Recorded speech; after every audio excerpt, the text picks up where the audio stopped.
ఏ విధంగా మీ సూపర్ 6 హామీలు అమలైపోయాయని, super success అని మీరు చెప్తున్నారు అని నేను అడుగుతూ ఉన్నాను. ఇప్పుడు చూస్తే ఈ పథకం గురించి ఉలుకు లేదు, పలుకు లేదు. మళ్ళీ అడ్డంగా మేము అమలు చేసేసామని వాదిస్తూ ఉన్న పరిస్థితి. మీ మంత్రులు, మీ ఎమ్మెల్యేలు, మీరు బహిరంగ సభల్లో వీళ్ళింటింటికి వెళ్ళి ఈ తల్లికి వందనం పథకం గురించి ఓదరగొట్టేశారు. నీకు 15,000, నీకు 15,000, నీకు 15,000 కనిపించడం భయం చిన్నపిల్లలు. ఇంత ఘోరంగా ప్రజల్ని, చదువుకునే పిల్లల్ని మోసం చేశారు. అలాగే నిరుద్యోగులకి 20 లక్షల ఉద్యోగాలు ఇస్తాం, లేకపోతే నిరుద్యోగులకి 3,000 రూపాయలు నిరుద్యోగ భృతి ఇస్తామన్నారు. ఎన్ని ఉద్యోగాలు ఇచ్చారు? ఎంతమందికి నిరుద్యోగ భృతి మీరు ఇస్తున్నారు? జగనన్న చక్కగా డిఎస్సి అనౌన్స్మెంట్ చేస్తే దాన్ని క్యాన్సిల్ చేసి మీరు ఏదో 16,000 మందికి డిఎస్సి ఇస్తామని చెప్పారు. నవంబర్ 5వ తేదీ నోటిఫికేషన్ అన్నారు. నవంబర్ అయిపోయింది, డిసెంబర్ అయిపోయింది, జనవరి కూడా వచ్చేసింది. ఏది డిఎస్సి నోటిఫికేషన్? ఉద్యోగాలు ఎక్కడ? 20 లక్షల ఉద్యోగాలు అంటే 4 లక్షలు సంవత్సరానికి ఉండాలి. ఏవా ఉద్యోగాలు? ఎంతమందికి మీరు 3,000 రూపాయలు ఇస్తూ ఉన్నారో నేను అడుగుతూ ఉన్నాను. గత ప్రభుత్వంలో జగనన్న ముఖ్యమంత్రి అయిన 7 నెలల్లో 1,25,000కు పైగా గ్రామ వార్డు సచివాలయ ఉద్యోగుల్ని, ప్రభుత్వ ఉద్యోగుల్ని జగనన్న ఇవ్వడం జరిగింది. మీరు ఎక్కడ 7 నెలలు అయిపోయినా ఒక్క ఉద్యోగమైనా ఇచ్చారా?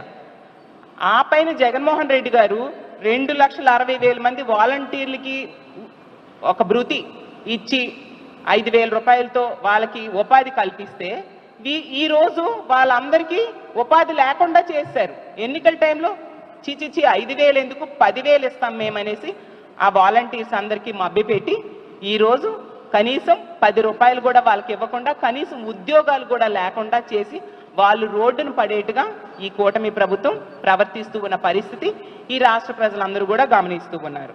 అలాగే తీసుకుంటే ఆ రామానాయుడు గారు అయితే వాలంటీర్ల దగ్గరికి వెళ్ళి ప్రచారంలో మీకు ఉద్యోగాలు జీతం 10,000 చేస్తాను, 10,000 ఈ కూటమి ప్రభుత్వం అధికారంలోకి వచ్చాక చేస్తుంది, మీకు జీతం పెంచిన వెంటనే జున్ను పట్టుకొని మళ్ళీ నా దగ్గరికి వచ్చి థ్యాంక్స్ చెప్పండి అని చెప్పారు.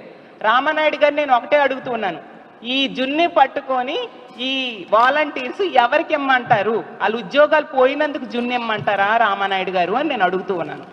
అలాగే ప్రతి దగ్గర కూడా ఉద్యోగస్తులకి ఎంత నెట్ట నిలువుగా మోసం చేశారంటే వాళ్ళకు ఒక డిఏ లేదు, పిఆర్సి కమిషన్ లేదు, ఐఆర్ లేదు, ఇవన్నీ ఇస్తామని చెప్పారే. ఎంత దారుణంగా ప్రభుత్వ ఉద్యోగులు మోసం చేశారు. జగనన్న అయితే చక్కగా 27% ఐఆర్ ఇచ్చారు. మరి మీరు ఏమి ఇచ్చారు?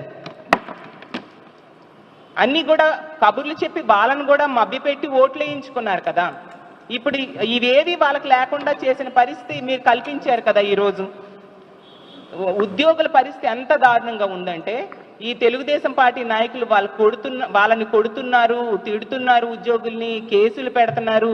అసలు జైల్లో ఉద్యోగులకైతే బట్టలు విప్పి తనిఖీలు చేయిస్తున్నారంట. ఎంత దారుణంగా ఉద్యోగుల పరిస్థితి ఈరోజు ఈ రాష్ట్రంలో ఉంది. ఇంకో ముఖ్యమైన పథకం 3 గ్యాస్ సిలిండర్స్ ఇస్తామని చెప్పారు. మొన్ననే మేము కౌన్సిల్లో నాదెండ్ల మనోహర్ గారి ద్వారా అతని నోటితోనే చెప్పించడం జరిగింది. కేవలం 895 కోట్లు మాత్రమే రిలీజ్ చేయడం జరిగింది బడ్జెట్లో. అది కూడా ఒక్క సిలిండర్ కూడా ఫుల్గా ఇప్పుడు ఉన్నారు ఎంతమంది ఎల్పిజి గ్యాస్ సిలిండర్స్ కనెక్షన్స్ 1,55,00,000 మంది ఉన్నారు. అందులో తెల్ల కార్డు ఉన్న వాళ్ళు 1,48,00,000 మంది ఉన్నారు. ఒక్క సిలిండర్ మొత్తం ఈ 1,48,00,000 మందికి ఇవ్వడానికి కూడా ఈ 895 కోట్లు సరిపోని పరిస్థితి. అంటే మొదటి సంవత్సరమే ఈ ఉచిత గ్యాస్ సిలిండర్స్ విషయంలో ప్రజల్ని మోసం చేశారు అనేది తేటతెల్లమైపోయింది. అలాగే మద్యం, గంజాయి గత 7 నెలల కాలంలో మనం చూస్తూ ఉన్నాము. మద్యం ఏరులై పారుతూ ఉంది. వీధికి ఒక బెల్ షాప్ చొప్పున తయారయ్యే పరిస్థితి కల్పించారు. ఈ పార్టీ ఎమ్మెల్యే నిర్వహిస్తున్న మద్యం షాపులకి అనుబంధంగా ఈ బెల్ షాప్స్ నిర్వహించిన సంగతులు ఎన్నో మనం చూసాం. ఈవెన్ హోమ్ మినిస్టర్ గారి సొంత నియోజకవర్గంలో బెల్ షాప్స్కి వేలం వేశారంటే ఎంత దారుణంగా బెల్ షాప్స్ ఉన్నాయో అర్థం చేసుకోవచ్చు. బెల్ షాప్ దొరికితే 5 లక్షల రూపాయలు ఫైన్ వేస్తామని చెప్పారు. ఎంతమందికి ఫైన్ వేశారు? ఎన్ని బెల్ షాప్స్ని మీరు పట్టుకోగలిసారో నేను అడుగుతూ ఉన్నాను. అలాగే తీసుకుంటే జగన్మోహన్ రెడ్డి గారి టైంలో ప్రభుత్వ పాఠశాలలు చాలా కలర్ఫుల్గా తయారు చేశారు. నాడు నేడు ద్వారా విద్యకి చాలా ఇంపార్టెన్స్ ఇచ్చారు జగనన్న తన ముఖ్యమంత్రిగా ఉన్న 5 సంవత్సరాలు కూడా. ఇప్పుడు తీసుకుంటే వైన్ షాప్స్ చాలా కలర్ఫుల్గా ఈ కూటమి ప్రభుత్వం గత 7 నెలలుగా తయారు చేసిన పరిస్థితి మనం చూసాం. జగనన్న విద్యాంధ్రప్రదేశ్గా ఈ ఆంధ్రప్రదేశ్ రాష్ట్రాన్ని తయారు చేస్తే ఈ కూటమి ప్రభుత్వం మధ్యాంధ్రప్రదేశ్గా చేస్తూ ఉన్న పరిస్థితి మనకు క్లియర్గా కనిపిస్తుంది. ఎందుకంటే 77 రోజుల్లో ఈ కొత్త లిక్కర్ పాలసీ వచ్చి 77 రోజులు అయింది. 77 రోజుల్లో 66,000 కోట్ల మద్యాన్ని తాగించారు. మరి మధ్యాంధ్రప్రదేశ్ అనకు ఇంకేమంటారు? ప్రజలు, ముఖ్యంగా మహిళలు ఈ మద్యం తాగి చాలా అఘాయిత్యాలు, దాడులు, అత్యాచారాలు జరుగుతున్నాయి.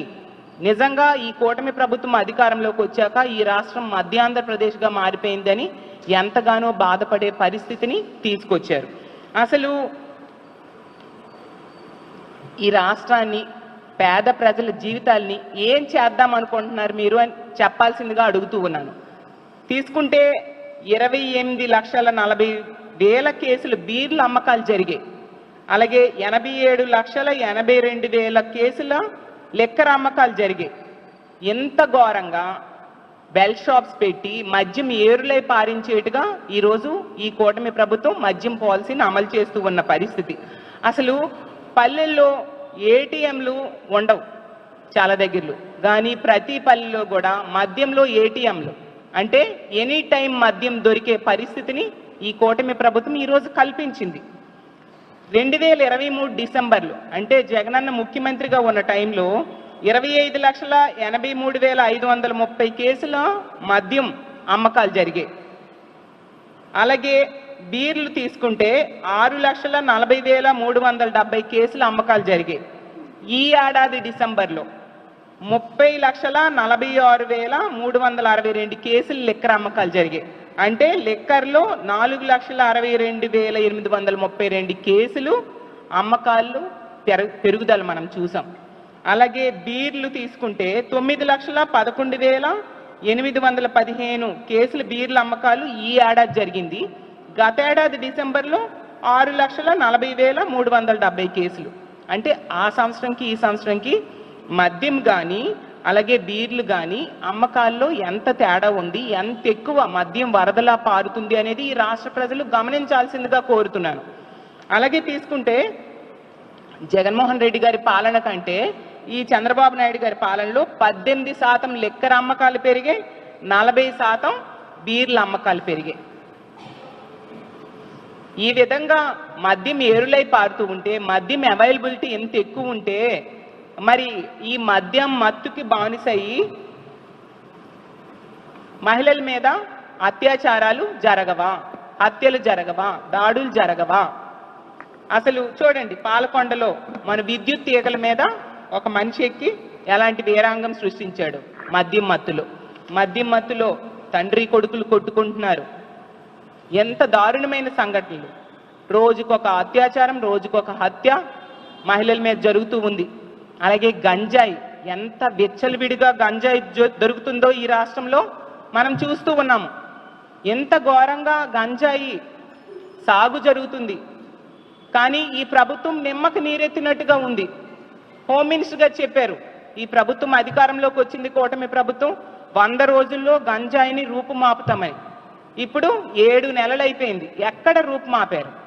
మన విశాఖపట్నంలో కేజీహెచ్ వెనకే గంజాయి పెంపకం జరుగుతూ ఉంది. జైల్లో కూడా గంజాయి సప్లై జరుగుతూ ఉంది, గంజాయి దొరుకుతూ ఉండే పరిస్థితి. సాక్షాత్తు స్పీకర్ గారే మొన్న చెప్పారు, గంజాయి విచ్చలవిడిగా దొరుకుతూ ఉంది, మా తెలుగుదేశం పార్టీ వాళ్ళే కేసులు తొలగించండి అని నాకు రిక్వెస్ట్ చేస్తున్నారు అని చెప్పి. అంటే ఎంత దారుణంగా గంజాయి దొరుకుతుంది అనేది ఆంధ్రప్రదేశ్ రాష్ట్రంలో మనం అర్థం చేసుకోవచ్చు. విశాఖపట్నం నుంచి ఆన్లైన్లో కూడా గంజాయి దొరుకుతుందంట. మరి ఎంత నిజమో? సాక్షాత్తు ముఖ్యమంత్రి గారి సొంత నియోజకవర్గం కుప్పంలో కూడా గంజాయి పెంచుతున్నారంట. మరి గంజాయిని ఎక్కడ ఉక్కుపాదంతో మీరు అణిచేశారు నేను అడుగుతూ ఉన్నాను. ఎంత ఘోరంగా మద్యం, గంజాయి వలన అన్ని రకాలుగా క్రైమ్ రేట్ ఈ రాష్ట్రంలో పెరిగిపోయిన పరిస్థితి గత 7 నెలల కూటమి పాలనలో. అలాగే మహిళల భద్రత గురించి చెప్పాలంటే నిజంగా ఆడపిల్లల తల్లిదండ్రులు తమ పిల్లల్ని ఇంట్లో ఉంచినా భయపడుతున్నారు, బయటికి పంపాలంటే భయపడుతున్నారు, స్కూల్స్కి వెళ్ళినా పంపాలన్నా కూడా భయపడుతున్నారు, ఉద్యోగాలకు ఆడపిల్లలు వెళ్ళాలన్నా భయపడుతున్నారు, పనికి ఆడవాళ్ళు వెళ్ళాలన్నా కూడా భయపడే పరిస్థితిని ఈ కూటమి ప్రభుత్వం అధికారంలోకి వచ్చాక మనం చూస్తూ ఉన్నాం. అంత దారుణంగా భద్రత, ఆడపిల్లల భద్రత, మహిళల భద్రత దిగజారిపోయింది. ఈరోజు భద్రత అనేది దైవాధీనంగా ఉండే పరిస్థితిని ఈ కూటమి ప్రభుత్వం అధికారంలోకి వచ్చాక మనం చూస్తూ ఉన్నాం.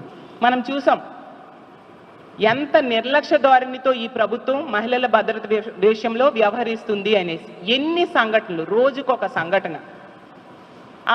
అసలు డీజీపీ గారే చెప్పారు, గతంలో కంటే క్రైమ్ రేటు చాలా ఎక్కువ పెరిగింది ఈ సంవత్సరం అని చెప్పేసి. అసెంబ్లీలో, కౌన్సిల్లో మా ప్రశ్నకు సమాధానంగా చెప్పడం జరిగింది. రోజుకి 50 నుంచి 60 కేసులు మహిళల మీద దాడులు, అత్యాచారాలు, హత్యలు ఇలాంటి విషయాల్లో నమోదవుతున్నాయి అనేసి. గంటకి 2-3 సంఘటనలు జరుగుతూ ఉన్నాయి అనేసి. ఎంత దారుణమైన పరిస్థితులు నెలకొంటే ఈ కూటమి ప్రభుత్వం ఏం చేస్తూ ఉంది? ఎంతసేపు స్టేట్మెంట్సే. హోమ్ మినిస్టర్ గారు అధికారంలోకి వచ్చిన వెంటనే చెప్పారు, మా కూటమి ప్రభుత్వం అధికారంలోకి వచ్చింది, మహిళలు ప్రశాంతంగా నిద్రపోవచ్చు అని. అమ్మ 7 నెలలు అయిపోయింది, ఎక్కడ ప్రశాంతంగా మహిళలు నిద్రపోతున్నారు అని మిమ్మల్ని అడుగుతూ ఉన్నాను. ఇంట్లో ఉన్న ఆడోళ్ళకి మనం హిందూపురంలో చూసాం, ఇంట్లో ఉన్న అత్తా కోడళ్ళ మీద అత్యాచారం చేయడం జరిగింది. ఎంత దారుణం! పోనీ బయటికి వెళ్తే స్కూల్కి వెళ్తున్న పిల్లలకు కూడా తీసుకెళ్ళి వాళ్ళ మీద అత్యాచారం చేసి వాళ్ళ మీద పెట్రోల్ వేసి తగలబెట్టేస్తూ ఉన్నారు. అన్ని రకాలుగా మహిళల్ని దాడులకు గురి చేస్తూ, అత్యాచారాలకి, హత్యలకి గురి చేస్తూ ఉన్న పరిస్థితి మనకు కనిపిస్తూ ఉంది. మొన్ననే గుమ్మడి సంధ్యారాణి గారు మంత్రిగా ఉన్న సాంఘిక సంక్షేమ పాఠశాల హాస్టల్లో ఒక బాలికని తీసుకెళ్లి అత్యాచారం చేయడం జరిగింది పాడేరులో. ఒక మహిళా మంత్రి ఆ శాఖకి నిర్వర్తిస్తూ ఉన్నారు. ఉమ్మడి విశాఖపట్నం జిల్లా ఒక హోమ్ మినిస్టర్ ఉన్నారు. 2 మహిళా మంత్రులు ఉన్న ఏరియాలోనే ఎంత దారుణంగా మహిళల మీద అఘాయిత్యాలు జరుగుతూ ఉన్నాయి. సీఎం గారి సొంత జిల్లాలో ఇలాంటి అఘాయిత్యాలు ఎన్నో చూస్తూ ఉన్నాం. డిప్యూటీ సీఎం గారి సొంత నియోజకవర్గంలో చూస్తూ ఉన్నాం. హోమ్ మినిస్టర్ గారి సొంత జిల్లాలో చూస్తూ ఉన్నాం. ఏమైనా చర్యలు తీసుకున్నారా? గతంలో జగన్మోహన్ రెడ్డి గారు పెట్టిన మంచి వ్యవస్థ అయిన దిశ వ్యవస్థని ఈరోజు నిర్వీర్యం చేశారు. ఎంతసేపు అధికారంలోకి వచ్చిన దగ్గర నుంచి కూడా దిశ యాప్ లేదు, దిశ పోలీస్ స్టేషన్ లేదు, దిశ చట్టం లేదు. దిశ చట్టం కేంద్రం దగ్గర ఉంది. మీరు కేంద్రంతో ఎలియన్స్ గవర్నమెంట్ రన్ చేస్తూ ఉన్నారు. కేంద్రం మీద ఒత్తిడి తీసుకొచ్చి దాన్ని ఆమోద ముద్ర పడేట్టుగా చేయొచ్చు కదా. దిశ యాప్ ఎందుకు తీసేశారు? ఈరోజు ఆంధ్రప్రదేశ్ రాష్ట్రంలో ప్రతి బిడ్డ, ఆడబిడ్డ, ప్రతి మహిళ కూడా అడుగుతూ ఉన్నారు, దిశ యాప్ని ఎందుకు తీసేశారు? పోనీ జగన్మోహన్ రెడ్డి గారు పెట్టారు కాబట్టి అతని మీద కోపంతో మీరు తీసేస్తే, మరి దానికి సరిపోయిన సమాంతర వ్యవస్థని, అలాంటి యాప్ని తీసుకొచ్చి మహిళల రక్షణకి ఎందుకు మీరు దృష్టి పెట్టట్లేదు? ఇన్ని సమీక్షలు చేశారు, ఇన్ని క్యాబినెట్ మీటింగ్స్ అయ్యాయి, ఇసుక పాలసీ మీద, లిక్కర్ పాలసీ మీద, ఇలాంటి వాటి మీద ఎన్నో చేశారు కదా. మరి మహిళా రక్షణ కోసం ఎందుకు మీరు సమీక్ష చేయలేదు? ఎందుకు మీరు క్యాబినెట్ మీటింగ్లో దీనికోసం డిస్కస్ చేయలేదు? ఎందుకు ఒక మంచి వ్యవస్థని మహిళల భద్రత కోసం తీసుకురాలేదు? అంటే మహిళల రక్షణ అనేది మీకు చిన్న చూపు. రాష్ట్ర ప్రజలు ఏమైపోయినా పర్వాలేదు, మేము అధికారంలో ఉంటే చాలు అన్న టైప్గా ఇప్పుడున్న కూటమి ప్రభుత్వంలో ముఖ్యమంత్రి గారు, మంత్రులు, అలాగే ఎమ్మెల్యేలు ప్రవర్తిస్తూ ఉన్న పరిస్థితి గత 7 నెలల్లో మనం చూస్తూ ఉన్నాము.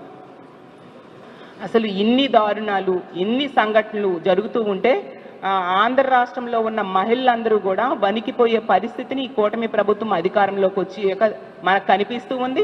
మద్యం ఏరులై పారుతూ ఉంది. గంజాయి ఎక్కడ పడితే అక్కడ దొరుకుతూ ఉండే పరిస్థితి. గంజాయిని అరికట్టరు, మద్యంకి బెల్ట్ షాప్స్ని ప్రోత్సహిస్తారు. వీళ్ళు చేస్తున్న పనులు ఇవి. కాబట్టి ఎప్పటికైనా నేను కోరుకునేది ఏంటంటే, ఈ కూటమి ప్రభుత్వం అధికారంలోకి వచ్చి 7 నెలలైంది. 7 నెలల్లో అన్ని రకాలుగా మీరు ఫెయిల్ అయ్యారు. ప్రజలకు ఇచ్చిన హామీలు అమలు చేయలేదు, అమలు చేయడంలో విఫలమయ్యారు, మహిళల భద్రత విషయంలో ఫెయిల్ అవ్వడం జరిగింది.